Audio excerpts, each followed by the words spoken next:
পরপুরুষকে ভালোবাসলে নরকে যেতে হয় তোমরা জানো না? তা গোপিনীকে অরবাক সকলেই তার সবকিছু মুখ বুঝে সহ্য করে না। মুখের ওপর উচিত কথা বলাও মানুষ দু একজনা থাকে, তাই না? তা গোপিনীগণে কেউ কেউ কাটছে, আবার দু একজনা ওই কথা শুনে ছুটতে ছুটতে এসে গোবিন্দের সম্মুখে দাঁড়িয়ে বলছে, এই যে ধর্মী, তুমি এই ধর্মের কথা কোন স্কুলে পড়েছো গো? ও, ওই জন্যই তুমি আমাকে ধর্মের কথা শোনাচ্ছ, তাই না? শোনো, যদি সাধু মানুষ ধর্মের কথা বলে তাহলে সেটা শুনতে ইচ্ছা করে, শুনতে ভালোও লাগে, কিন্তু তোমার মতো চোরের মুখে আমরা ধর্মের কথা শুনবো না। যা বাবা, তোমরা আমার মুখের ওপরে আমাকে চোর বলছো। চোরের আবার চোর বলবে না? হরে কৃষ্ণ। তা বলছে, ও এখন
আচ্ছা, তোমরা আমার মুখের উপরে আমাকে চোর বলছো, তোমাদের কি চুরি করলাম বলো?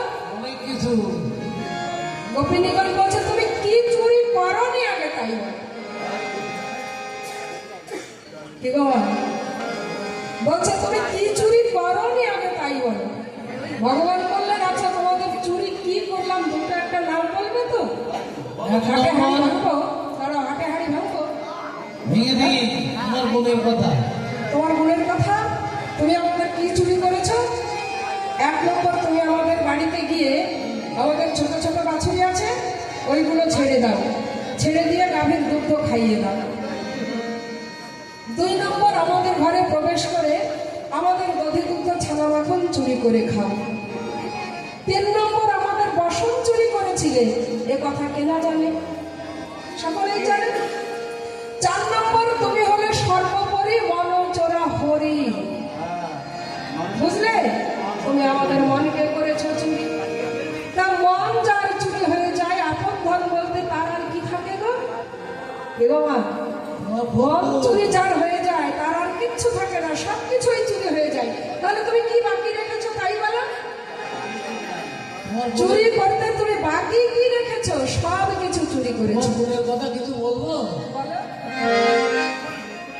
জগৎ ভরা পুরুষ থাকতে ধর্ম কি নারীর পায়, তিনি তুমি কেন কৃষ্ণ রসময় রসময়